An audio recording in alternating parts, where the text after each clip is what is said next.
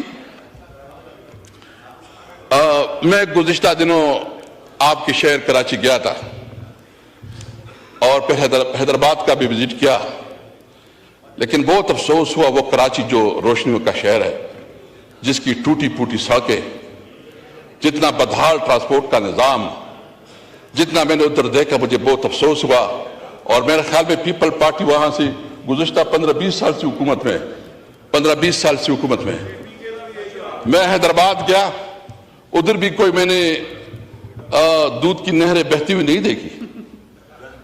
جو سندھ میں گیا, سندھ میں ایسا حال ہے کہ شاید یہاں تو کوئی حکومت ہی نہیں ہے, وہاں کوئی پرسان حال نہیں ہے. بلاول صاحب کو ہماری بات بھی سننی چاہیے تھی کہ جو آپ کا علاقہ ہے اس کی حالت یہ ہے کہ وہاں جو سندھ اور خاص کر کراچی, باقی تو چھوڑو, کراچی کا جو حال ہے, یعنی کراچی کی روڈیں, کراچی کا پورا انفراسٹرکچر تباہ برباد. کراچی روشنیوں کا شہر ہے, اس کو جو اس کا حق ہے اس کا حق نہیں ملا. اور جو اس وقت یہ بات کر رہے ہیں کہ قیدی نمبر 804, قیدی نمبر 804 کی بات ہم ضرور کریں گے, ہر وقت کریں گے, ہر موقع پہ کریں گے, اور کیوں نہ کریں. آپ نے قیدی نمبر 804 عمران خان کو آپ نے ناجائز طور پر جیل میں رکھا, اس کے خلاف ناجائز پرچے کاٹے اور غیر قانونی طور پر اس کے خلاف پروسیڈنگ ہو رہی ہے, اور جو فیصلے ہو رہے ہیں وہ کئی اور سے ہو رہے ہیں, ادھر امپلیمنٹ ہو رہے ہیں. یعنی ملک میں اس ملک کا وزیر اعظم رہا ہے, اس ملک کے لیے سب سے بڑا انہوں نے ورلڈ کپ جیتا, بہت بڑی عزت دی, اس ملک کے لیے شوکت خانم اسپتال بنایا, وہ ایک سیلیبریٹی ہے. اس وقت پاکستان کی سب سے بڑی, پاکستان کی تاریخ کا سب سے بڑا نام, سب سے بڑا کردار اور ایک تاریخی کردار جو نام عمران خان ہے.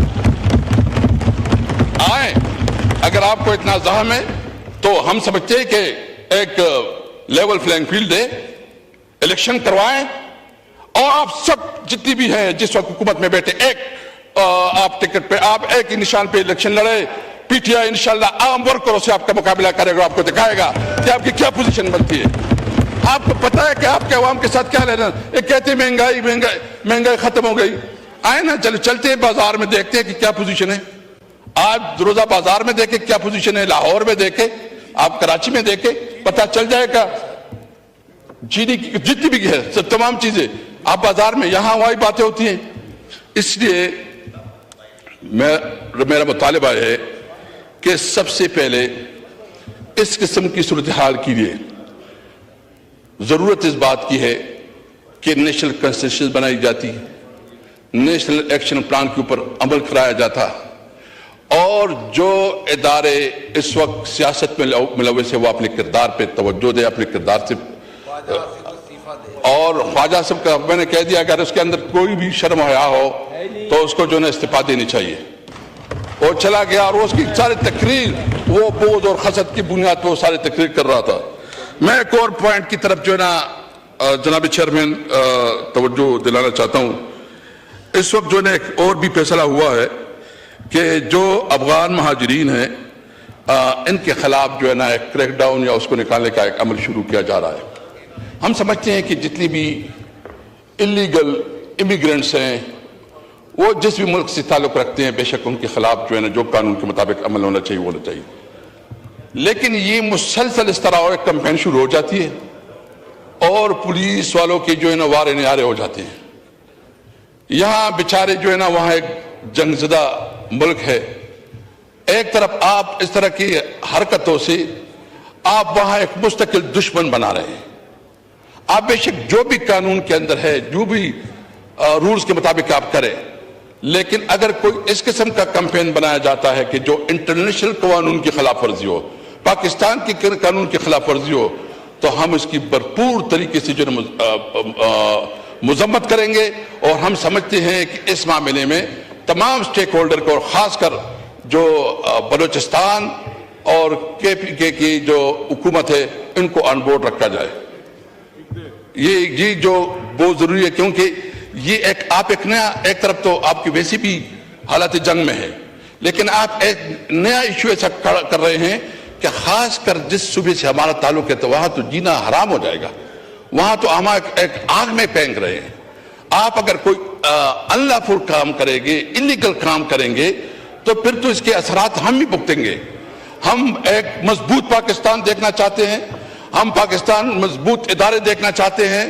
ہم سمجھتے ہیں کہ آئین کے اندر رہتے ہوئے جس اداروں کا جو کردار ہے اس کو اپنا کردار ادا کرنا چاہیے، اور اس کو جو اس کا حق ہے، جو اس کی لمیٹیشن ہے، وہ اپنی لمیٹیشن کے اندر رہتے ہوئے اپنا کردار ادا کرے.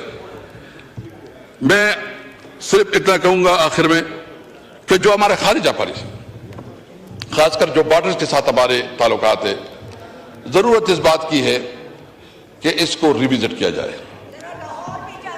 اور اس میں لاہور تو ماشاءاللہ ہم نے دیکھا ہے، اور لاہور کی بھی حالت ہم نے دیکھی ہے، وہ بھی ہمیں معلوم ہے. وہ ہماری حکومت میں بہتر بن گیا تھا. No cross talk, please. I won't allow the cross talk, please. اس وقت دیکھا نہیں ہے، جیتا بھی ہے. اس وقت جو ہے نا، علی محمد خان صاحب، اس وقت اگر آپ بھی اس طرح کریں گے تو پھر کون آئے گا؟ اس وقت جناب چیئرمین، اس وقت جو امن و امان کی صورتحال بلوچستان اور آپ کی صوبے سندھ میں بھی جو کچی کے ڈاکوؤں کا راج ہے، اور کچی کے ڈاکوؤں سے لوگ تنگ ہے، اور پنجاب میں بھی جو کچی کے ڈاکو ہے، اس کے لیے ایک کلیکٹیو ڈیسیجن کرنا چاہیے. اور صحیح معنوں میں ضرورت اس بات کی ہے کہ اس کے لیے نیشنل کنسنسس پیدا کی جائے. پاکستان زندہ باد.